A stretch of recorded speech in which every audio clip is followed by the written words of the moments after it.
This is AEW Unrestricted. Aubrey Edwards and Will Washington. Have we recovered yet from Double or Nothing? I know it's been a bit. Probably not. Look, I'm on the go. I have not even gone home. We've had this California loop, and I am currently sitting in a hotel in Los Angeles, and so.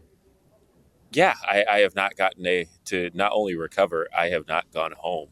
And I will say Double or Nothing was quite an experience. This was not my first go around with Double or Nothing, but it was my first Double or Nothing at the MGM Grand. And granted, this was the first one since the original. And it's such a different experience, right? Because it really is. Mainly because the MGM Grand Garden Arena is connected, obviously, to the MGM Grand Casino, and all of it connects: the hotel, the casino, and it's really the only venue you can truly work where, in order to get anywhere, you have to go back through the casino, and in order to do so, you're going to run into a who's who of anybody. Anybody. Of literally anybody. And it's an experience. And, shout out to every fan that we got to meet this weekend or over that weekend. Because I know that by the time, nobody's stupid. They know when this is being recorded. Kayfabe, brother. No. Yeah, but by the time you're... Because, why would I still be in California? But because we just had the Palm Springs collision. Yeah. But you know when this is being recorded. But as far as when this, or when everything took place, like I said, it's just an interesting experience, and I can't speak highly enough of how well the MGM Grand Garden Arena treated us, and just how cool of a environment the whole thing is. But this was not your first go around. As a matter of fact, I've been meaning to tell you, happy anniversary. Thank you. That was probably one of my favorite things of Double or Nothing. Is most of the time people walk around and say oh, happy pay-per-view day, blah, blah, blah. And it's something we could do 9 times a year now, which is insane. The amount of growth we've had in these 5 years, right? But to have everyone wishing each other happy anniversary, specifically the OG crew, when I first got in the ring and Justin Roberts was there in his red drip, he just looks at me and goes, happy anniversary. I'm like, you too, man.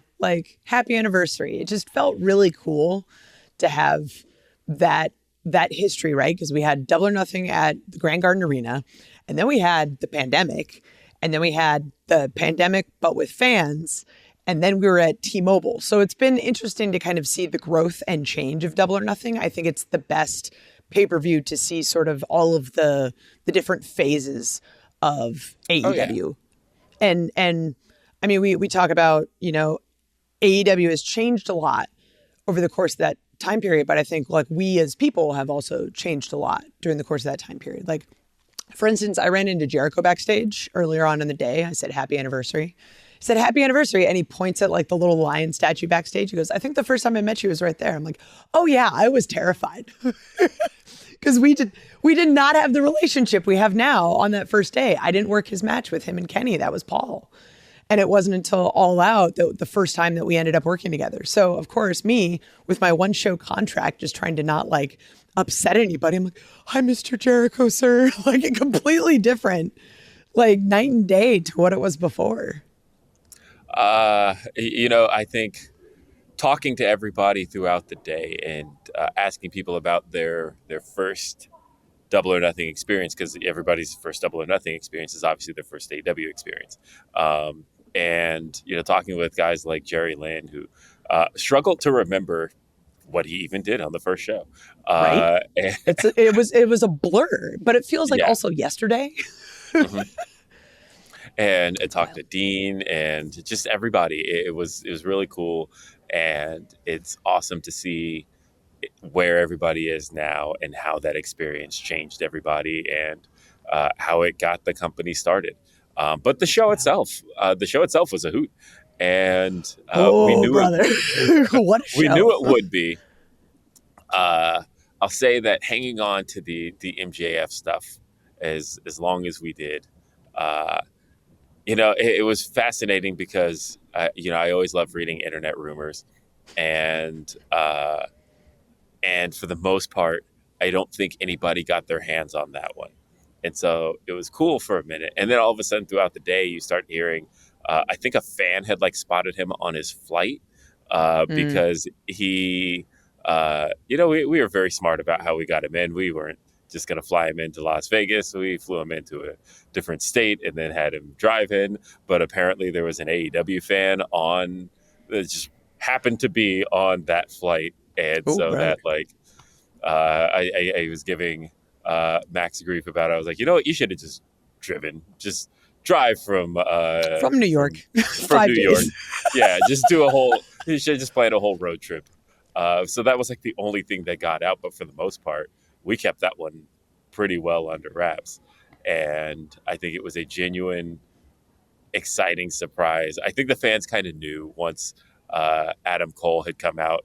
You could kind of Yeah. feel it in the air of what's about to happen here. And you could Something feel, is about to happen. yeah. And the It's fans, the No, keep going, keep going. yeah, I was just going to say the fans in the building were started chanting his name, and they could feel. I don't think they knew, but there was a sense of hope of, is he about to be back? I think he's about to be back.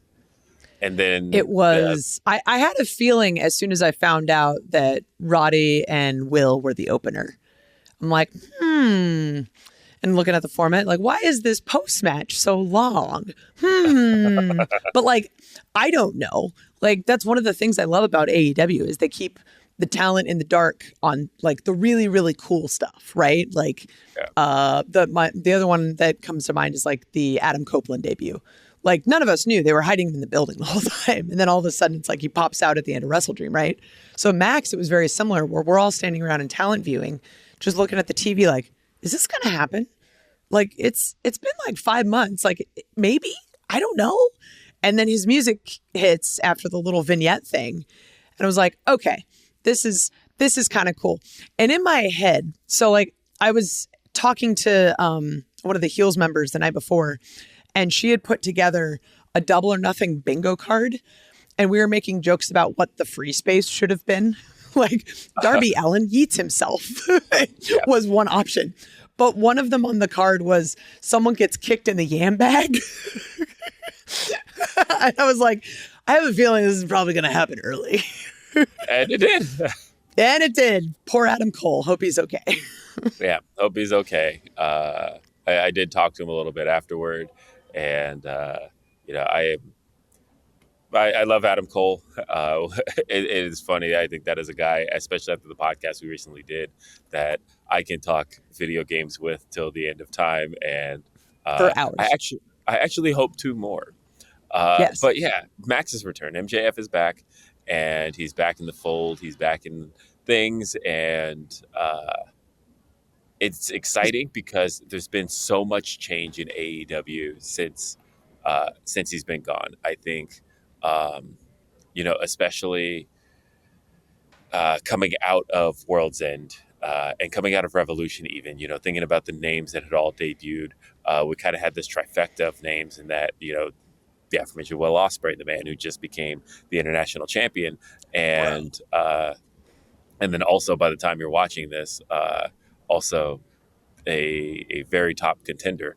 But thinking about Will Ospreay, and then thinking about we debuted Okada, and then even Mercedes Moné, right? Like we've seen this trifecta of top names that have come into AEW, all of which are holding gold right now, and all of that has happened since the last time we saw MJF. And so, what does that mean for the landscape of the company as far as his return is concerned? Where does he fit? And also, Swerve Strickland was teetering on moving up. Like the last interaction we saw between Swerve and MJF was that backstage confrontation they had, where Swerve Strickland literally told Max, "You better stop waving that championship in front of my face." And now Swerve's the AEW World Champion, and that there's just so much. There's so much potential for where Max fits into the AEW landscape that it's just really exciting to have him back. So we're talking a lot about, something that happens in the first half hour of the pay-per-view. But Yes. I think it is impossible to talk about this pay-per-view unless we talk about the end of it. Oh yeah, yeah. I Like, mean, look, Anarchy in the Arena is Anarchy in the Arena, oh and boy. So uh, so first off, I wanna praise a little thing. So we get the text in the morning from Paul. There's a nice ref group chat of all of the assignments, right? And that's our first entry point into like, here's the order of the day, and here's like what everyone's doing, all that sort of stuff. And I see the names of the refs next to Anarchy in the Arena. So this pay-per-view was Brandon Martinez and Mike Posey's first main event as referees. And we're just like, it's wow. I like that I blew your mind with a stat. Yeah. That's really cool. Like, and thinking about the fact that the last couple of pay-per-views got to do that Yeah. is it's very cool, and seeing everybody on the ref squad get their opportunities. That's fun. That's very fun. It's a really, really cool one, right? And then being able to just do things like the first time, right? Anyway, let's keep talking about Anarchy in the Arena because there's so much and I don't want to like derail anyway. Yeah. So Anarchy in the Arena was truly anarchy. I wanted to start by talking about the music, right? Because yes. This was so good. This was so good. First off, independent of the music, the fact that this is actually like a 3-year payoff, because 3 years ago at Anarchy in the Arena, Jon Moxley comes out last, and then his music just played through the arena until Jericho took the soundboard and broke it. So last year there was a similar thing. Last year, we had Violent Idols playing Wild Thing last year, and then this year we started with Darby's music, and then Matthew and Nicholas. By the way, that clip of Matthew and Nicholas telling us how to improve this show has it's burned into my brain. My mentions have not stopped on that one. Same. But that's right, we're tagged in the same post. Sorry. But yeah, Matthew and Nicholas then starting their music. And obviously, look, I knew what was coming here, but I didn't necessarily know how the crowd was going to react, but I had hopes for exactly how it was going to go when Final Countdown began. And as soon as it hit, and it's one of those songs that like most people know, but I think I'd say 80% of people who even know the song don't truly know it until the main melody kicks in. And so honestly, all you need is that line, the final. I don't want to sing it in case like it ends up costing us money. But what I was going to say is but everyone is familiar with it. The song has like that gradual buildup, and like there was like this reaction. The song got itself 3 pops, right? Because it's got that initial buildup, and then the people who know that part are like, yeah, Final Countdown. And then there's other people who are like, what is this? And then as soon as it hits the do-do-do-do, everybody, then there's this giant pop. And then again, the last one is for the lyric of the Final Countdown. And again, it was a great moment to the point of where the fans start chanting, we want music once Matt has it shut down. I thought Matt was A+ in this match. I thought he was probably the unsung hero of the entire thing, and his presence was great there. But honestly, thinking about the idea of having Darby Allin in Anarchy in the Arena for the first time ever, there was all these questions of what could that possibly mean. And what could that mean? We'll talk about it after the break. AEW Unrestricted. It's Aubrey and Will. We're talking about Anarchy in the Arena. And again, I was just getting into the Darby again. I think you could just say Darby and we're like, oh my God. But, again, this is his first Anarchy in the Arena. And of course, this is like a Randall and Clerks thing, right? Because he wasn't even supposed to be here.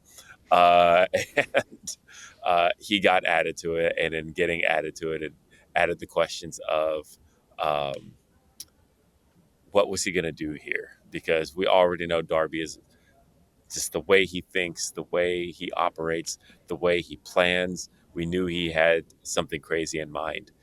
And to actually see it get executed, insane. Well, and it wasn't just like one spot. It was multiple, right? Yes. It was being run over by a truck. It was lighting Jack Perry on fire. Yeah, the bus is an interesting story. And can we talk about this? So the funny thing is, I don't know. I will let Jack Perry one day tell the story of how he got a bus how the bus got to MGM Grand. Yeah, how the bus got to MGM Grand. But that legitimately is a bus that Jack Perry owns. The Scapegoat Bus is actually his. That is not an AEW prop. That is Jack Perry's bus, and having the I don't think we got a good enough shot of the blood on the front, which was symbolic of the bus that ran over Darby. Yep. But again, just having the bus in the match itself. But also, as you mentioned, Jack Perry got set on fire. Which is just like wild, right? So fun backstage story. So when we do crazy stuff, we take all of the necessary precautions. And the amount of people we had running around to make sure that we were safe all day was, as someone who is caring about my coworkers, extremely like putting us at ease, right? So one of the things we had to have is, apparently it's a Nevada state law. I don't know if it's specifically when you light someone on fire, but we have to have multiple fire extinguishers on hand just in case something goes wrong. Sure. And we were told, hey, these fire extinguishers, these ones over here, these are chemical. Please do not use them. If we do, we might have to shut the show down. And it was just like, oh God. And I immediately panic because I've got the FTW match, right. Which anything could happen, right? So I immediately walk over to the guys. We're calling the match. And I walk in. I'm like, hey, quick announcement. If you see fire extinguishers, please do not use them. And they're like, oh, okay. And I'm nervous because now I'm letting them know that it's there. And that's the worst thing you can do with wrestlers is let them know a prop is there because it means they're going to use it. They say, no. This could stop our show if you use this. And they're like, oh, okay. And it's like, thank you for understanding. So I had this like panic in the back of my mind just the whole day of, please nobody use these. Also, not knowing what they were going to be used for or what the safety precaution was. And I'm just like, why are these here? Why are we even concerned about this? So the Jack Perry thing became even a bigger deal by the time it actually happened. I'm sitting in catering watching this match. I still have my audio equipment in. And all of this stuff is happening with the Bucks on stage. And I hear someone say, all right, we're almost ready with Jack. And I'm just like, oh no, what is about to happen? Oh no. Again, this is one of those things that like, obviously I had known about, but until you can see, it's even better knowing about it and knowing about it as long as you've known about it. And then, but you can't picture it and you can't actually see how this is going to go down and how it could possibly go down. And then it went down and Jack Perry was literally set on fire. And I was extremely concerned about him. Who wasn't, right? Like, even though he's a bit of a jerk right now, who's not concerned when you light a coworker on fire?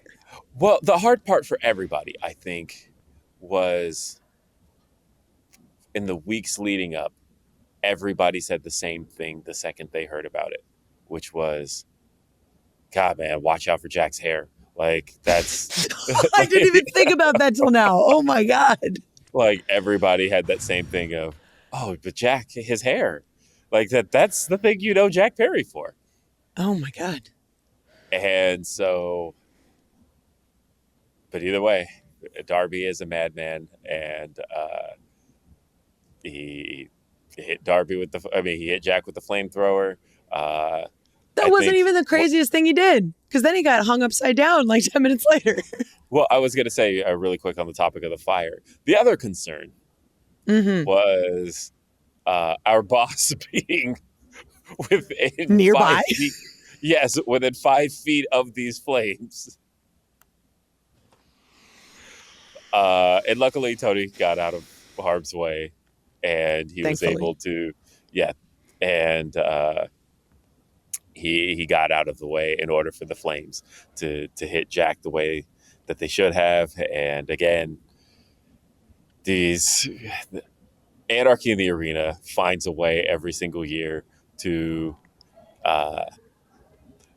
as a matter of fact, just thinking about, as I said that out loud, I'm thinking about one of the most iconic images of the history of Anarchy in the Arena is somebody not getting set on fire, right? It was Eddie Kingston coming out with the gas can, and he was about to light Jericho on fire, and Bryan Danielson stopped him from doing so, and we come full circle 2 years later. Jack Perry actually gets set on fire. It's like we paid off one of the longest term pieces of Anarchy in the Arena. There was so much payoff in this match, independent of like it being absolutely crazy, right? So like Darby goes from lighting Jack on fire to eventually getting hung upside down, and he's hung upside down by his ankles, one of which he has hurt recently, and then he's upside down having recently had a broken nose, and then he's getting kicked in the face with tack shoes. Like how, like I had my sister joke, she's like, one day Darby's gonna die of something really, really boring, like natural causes, like just that would exactly be the proper way for Darby to go right out. That would be the obituary we read about Darby Allin. What was interesting too was the fans. We talked about the they chanted "We want music" when the music got shut off, and when they saw the Double or Nothing chips, they start chanting "Use the chips," and they got the payoff to that spot. Please help Darby. And again, it was just they were, I think, the fans brought a little bit of magic the whole night, and I appreciated their participation in this match. And of course, Matthew Nicholas a couple of weeks ago on this show gave us some hints as to what they were going to do with the shoes. And they introduced their Reebok pumps into the ring, and they brought in Tax pumps, which they then literally pump up in the ring. Yes. Which is just I'm dying, because you have this very serious moment, right? Also, the fact that their robes matched the shoes that they were releasing, which was like our merch team was over the moon, by the way. You can't get a product placement better than that. One of the things I was also very happy with was Kazuchika Okada doing this match in wrestling gear. Because oh my God. I just, everybody is prepared for a street fight, and Okada being just one of the greatest of all time is like, no, I am in wrestling gear. I am here to have a match, and I am going to have one regardless of the circumstances of said match. Oh, I just, in my mind, I'm like, I just feel like he didn't get the memo and showed up one day and just went, shit. Like he didn't know what he was getting into, right? Like he didn't prepare. Right. Oh, loved it. And that, of course, was one of our 3 main events. And I have to say, I loved how into the idea of the triple main event the crowd ended up being. It felt like a great reset for the show. Like the moment that the graphic hit and you saw the 3 main event slots hit, and then there was just like this excitement in the building. I went out into the crowd right before the start of of Willow and Mercedes, and I kind of knew how the fans were going to take that match. I'd say I like called 95% of the crowd reaction to that match. But right beforehand, right before they went to the curtain, I saw both Willow and Mercedes, and I wish them the best of luck. And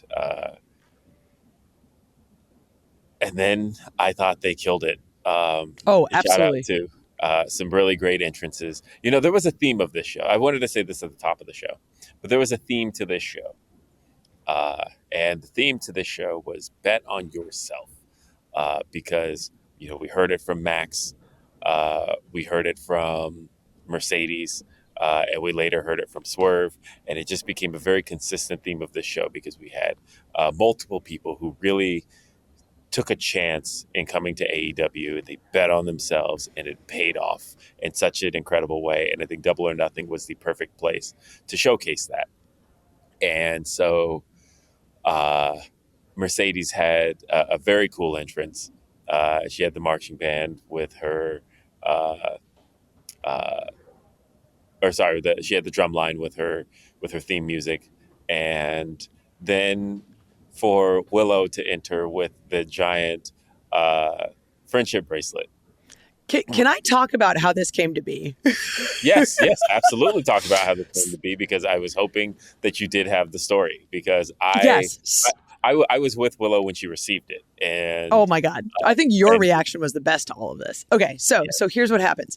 So the day before a collision, we had set up an AEW Heels booth to kind of help promote what the organization is. But then we also had, because we've been running for years now, we sort of had a designated time where I had posted to the site like, hey, if you're a Heels member, please come by around 4:00 so that we can get a group photo, because we had a party later that night, but I knew not everyone was going to be there, and it was just really fun.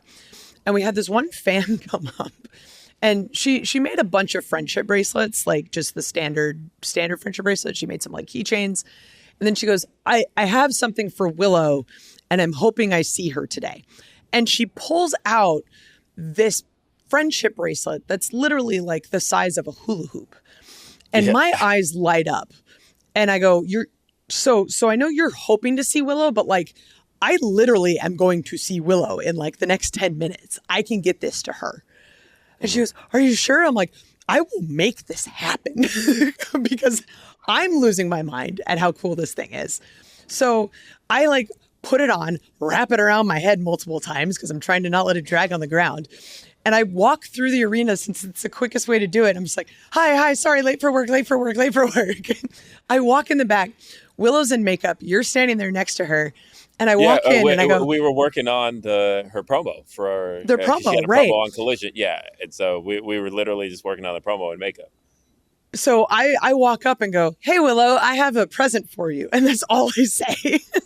And I pull this thing off, and your face was like a friggin' kid on Christmas, where your eyes light up and you go, you have to wear this on TV. It was like the first thing you said. Yeah. And I think Willow's just in shock that this thing exists, right? And it was so cool to see her incorporate this thing into her entrance, because Willow has been such a huge fan favorite. And that became very clear during the pay-per-view, right? Like, Mercedes is this huge star, but she's getting booed. And I don't think it's because people dislike her. I think it's because everyone is so behind Willow.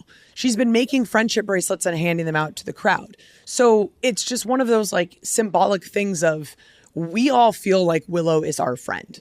And like this match was insane, and I was a part of it. I will really quickly say that, again, just pulling back the curtain on a fun part of this story was that, immediately, as soon as Willow got it, she's like, I want this in my entrance. This is going to be a cool thing, and I think it'll help make my entrance special. Mm-hmm. And so, of course, with the big show like Double or Nothing, everybody's got nerves. And so one of the places that you have nerves is that you tend to forget things. And so as we are getting ready for this match, and I said that I was with both Mercedes and Willow right before the match, before everybody goes out, it hit me. I go, hey, where's the bracelet? And Willow's like, oh shit. And she's like, I need that. And she ended up sending uh, Chris Statlander ends up running and going to get it from the locker room. And so, luckily, had I not said anything, that might not have made it onto TV. Right? But it did, and it's she was so happy to get to showcase that, and shout out to the fan who made it. That's such a Yeah. really cool thing. Uh, and also, it represents why heels is so important to get to have that type of interaction and to get to present that kind of thing to the talent. It was just a really cool moment, and I was really happy that got to be a part of the show. On that topic, I want to talk about Chris Statlander, but we're going to have to talk about Chris Statlander after the break. Unrestricted, Aubrey, Will, we are talking about the craziness that was Double or Nothing, the 5-year anniversary of AEW. We're sharing backstage stories. We're sharing the stuff that you saw on the screen. And before the break, we were talking about sort of the prep to the TBS title match. But I want to talk about what happened after, because I think that was shocking to literally everybody, including myself, because Chris Statlander has been a huge, I don't know what the right word is, but she's been just this huge part of AEW since she came on during the pandemic.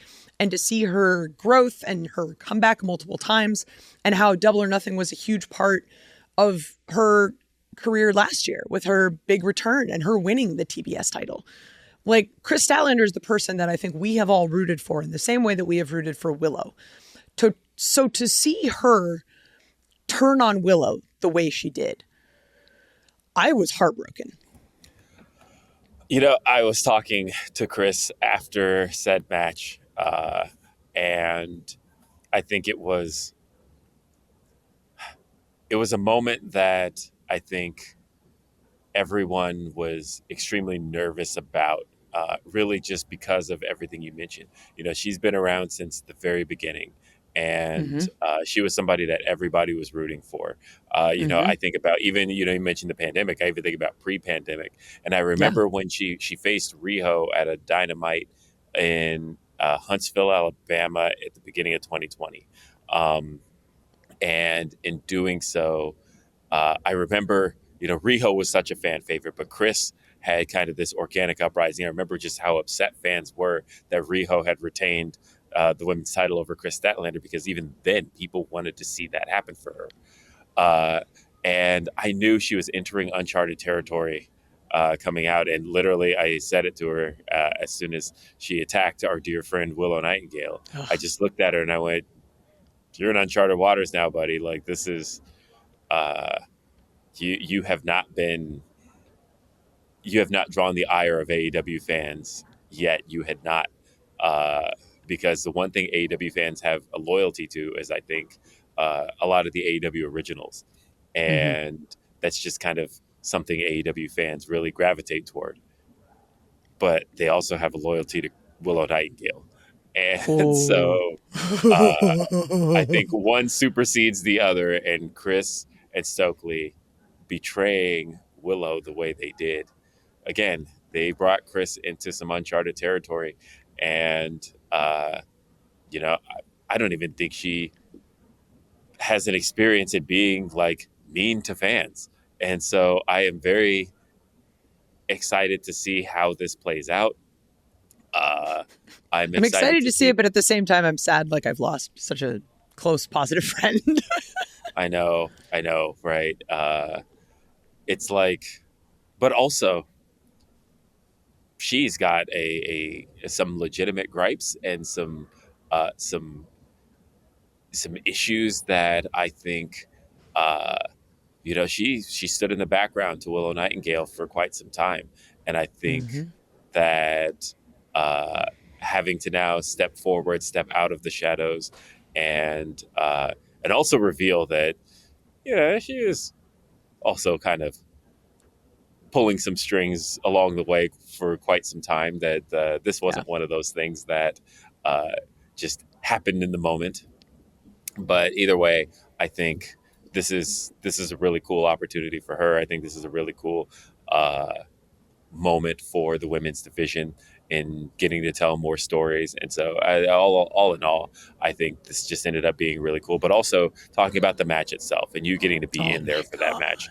I thought that, Mercedes obviously had a lot to prove.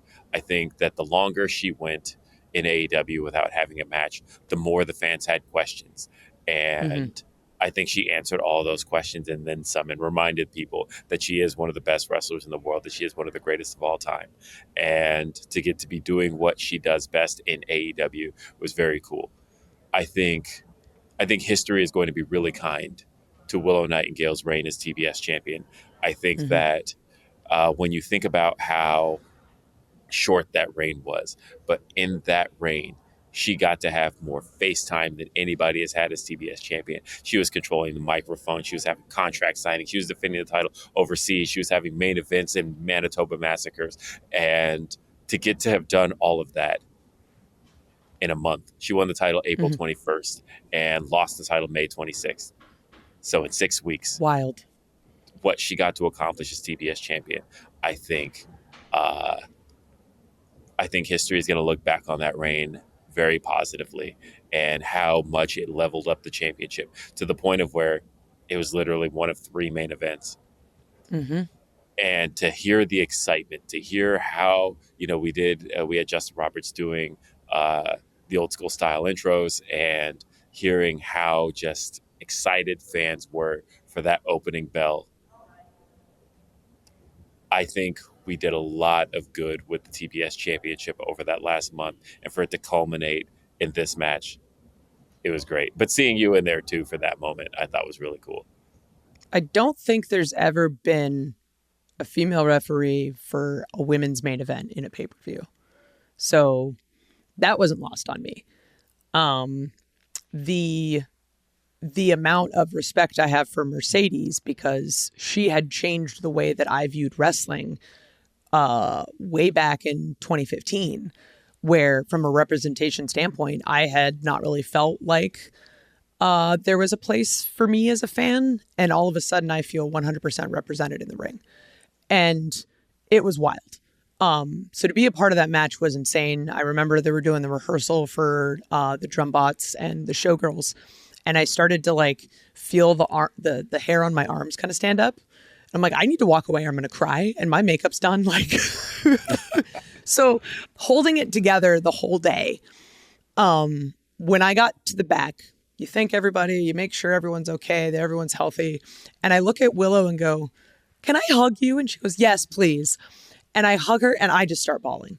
Like, it was an emotional match, I think, for everyone involved. It was an emotional match for the fans just because of what it meant and all of the questions going into it. But it was a really, really good match, which I think is ultimately the thing that all of us are the most proud of coming out of that, is that it was freaking 18 minutes of pure amazingness. And Longest women's match in AEW history, by the way. correct. A lot of history was made that day, and we're all really happy about it. But it wasn't.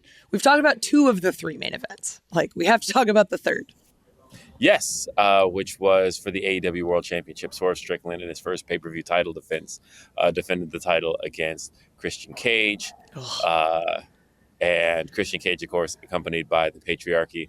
I've wanted to talk about Nana's return last week, or the week prior, in Bakersfield, sipping the coffee With the as coffee. he pulled in front of Christian, and I thought that was such a cool moment that it was in so many different ways. I think the fans having that reaction to Nana's return felt really good, Yep. especially knowing where Nana's come from, knowing Prince Nana having been a part of wrestling for the last 23 years, Yes. and knowing that he's made it to this level, and hearing that he is such a fan favorite now, to the point of where I said all that to say that we get to this match, and they did the Warriors entrance, and Swerve with the really cool Warriors gear, uh, and when Paul ejects Nana in this match, how upset the fans got. Paul becomes the biggest heel in wrestling. Yeah, I could not believe. I think honestly, those might have been the loudest boos of the night, and that says something considering how much was on this show.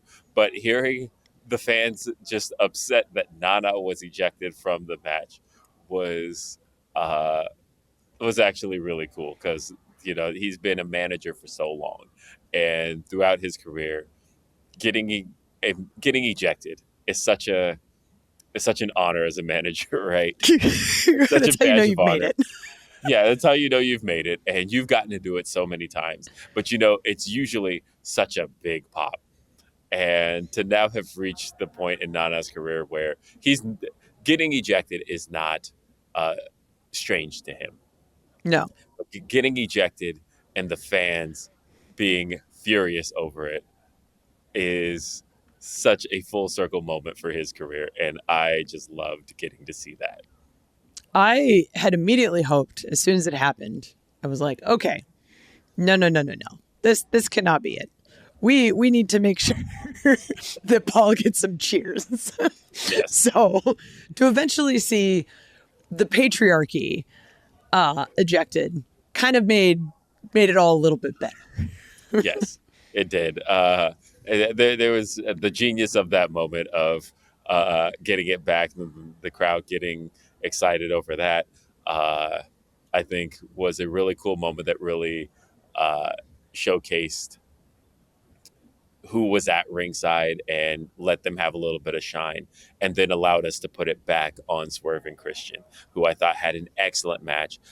Probably my favorite match of the night, honestly. I think that Christian is such a master at building tension in a match and building excitement and getting you building you into it. And by the time you hit the climax of the match, you are on the edge of your seat. And I don't think there's few people who are better at that craft than Christian Cage is. So But good. at the same time, you want to talk about somebody who is a master at their craft, and Swerve. One of the things people have always put over with Swerve is his precision. That he is so crisp and so clean at what he does. And of course, there's now a picture that's become very iconic of him hitting that house call in reverse to Christian's spear attempt. And that kick to the side of Christian's head and how exactly precise that foot is. Shout out to our amazing photographers for catching that moment. And that's such an iconic shot. You could put that on the cover of literally anything. And I feel like you could sell it as AEW's top 10 greatest moments. You could put that on the front of it. You could put that on a video game cover. You could put that on a trading card. There's so much you could do with that image. But to have somebody who's as excellent at their craft physically as Swerve is, and to have him be our world champion, I'm so happy. He's still got a lot more to go. But it was so cool to get to see him have that first world title defense at Double or Nothing. Double or Nothing is such a special event. And it's such a special event for Swerve. I talked to him earlier in the day about how his first Double or Nothing experience was the three-way, which was him and Keith versus Jurassic Express versus what a time. Team Taz. It was Ricky Starks and Powerhouse Hobbs. What? And I know, right? It was that three-way tag. That was his first Double or Nothing experience. And he mentioned how at that Double or Nothing, and I remember because I was at that Double or Nothing, and I remember hanging with him at the time. And he talked about meeting Floyd Mayweather in Vegas for the first time, and they had really hit it off. And he had invited Floyd to Double or Nothing, and Floyd said he'd come check out AEW and that it seemed really cool. And he told Swerve that, you know what, I'll come check it out when you're on top. That's cool. And I said all that to say that to bring that full circle in this match, the fans all noticed that Floyd Mayweather was at ringside, Mm-hmm. and he was there cheering on Swerve. And Swerve went over there, recognized him, and they had their moment.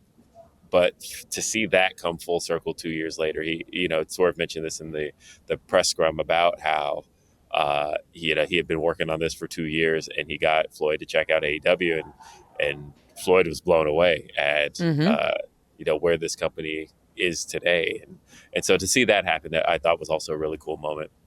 There was just so much cool shit that happened on the show that I can't say enough positive things about this show. It felt like the crowd uh, was really. It's hard to describe how high the energy was from the moment the crowd all came in, but I knew it at Collision, and the Collision the night before, I could feel this energy in the air, and then when they got in for Double or Nothing, it was just high from beginning to end. And just shout out to every fan who lives in Vegas, who traveled to Vegas. You guys were incredible. There were so many moments that had amazing fan reactions that we didn't even get to touch on in this. There was the return of Juice Robinson. There was Adam Copeland coming out to the Brood entrance and Gangrel coming through the floor. We could do a whole podcast just talking about that, right? One of my favorite fan reactions was how the crowd really supported Brian after we went off the air. To see Brian in the ring as, for what he's meant for AEW in his time at the company, and knowing that this is his last year as a full-time wrestler. Like, this is his last Double or Nothing as a full-time wrestler. And I think it kind of all dawned on us after that moment when Team AEW loses Anarchy in the Arena. And I think we all immediately are just like, oh, but Brian. Yeah. I know Brian has had a string of high-profile losses this year. He lost to Eddie Kingston at Revolution. He lost to Will Ospreay at Dynasty. He lost this match here for Team AEW. And as fans of Bryan Danielson, that's not the way you want to see his final year go out. And nope. And I think the fans recognize that they're running out of these Bryan Danielson moments. And so for him to have that moment off air after the show was still really cool. And God, man, just thinking about this being Bryan Danielson's final year. Right. Man, I don't want that moment to come, but we know it is. God, it's Double or Nothing. I think it was wild, right? And I think kind of ending on that note, just the experience that Double or Nothing is for the fans. To be in the crowd when you have wrestlers fighting in front of your face for Anarchy in the Arena. To be a part of these historic moments. To see all of the crazy stuff that our performers can pull off. And to have that, there's something about the emotion behind wrestling that you can only feel live. Yes, you can watch it on screen and be a part of it, but there's nothing like being there live. And if you have not made your way out to Vegas yet, or if you have not made your way out to a AEW pay-per-view, like, what are you waiting for? This is such a great experience. Such a great experience. And this has been a great experience with you on this show, getting to talk about this, getting to recap this. And we love all of you AEW fans. And we hope to see you at the next show because we've got Forbidden Door coming up. We've got All In right around the corner. Right around the corner. So definitely, if you haven't gotten to come to an AEW show, please, AEWTix.com is the way to be a part of it. And the way to continue to check out this show is on all of your favorite podcast platforms, because AEW Unrestricted is available every Thursday on all your favorite podcast platforms. We've got video editions if you want to look at these mugs and see me in a hotel lobby. See us both looking exhausted. Yes, you can check that out on our YouTube channel. You can check out AEW Dynamite, new episodes every Wednesday. We've got AEW Rampage every Friday on TNT and Dynamite on TBS, by the way. We've got AEW We've got AEW Collision every Saturday on TNT. We've got Ring of Honor available on Honor Club every Thursday. There's We're all so over the much. place. Yes, there's so much wrestling. You can watch your wrestling, watch it your way. AEW is still always going to be where the best wrestle, and we love you. Continue to check out AEW Unrestricted. We'll be back next week.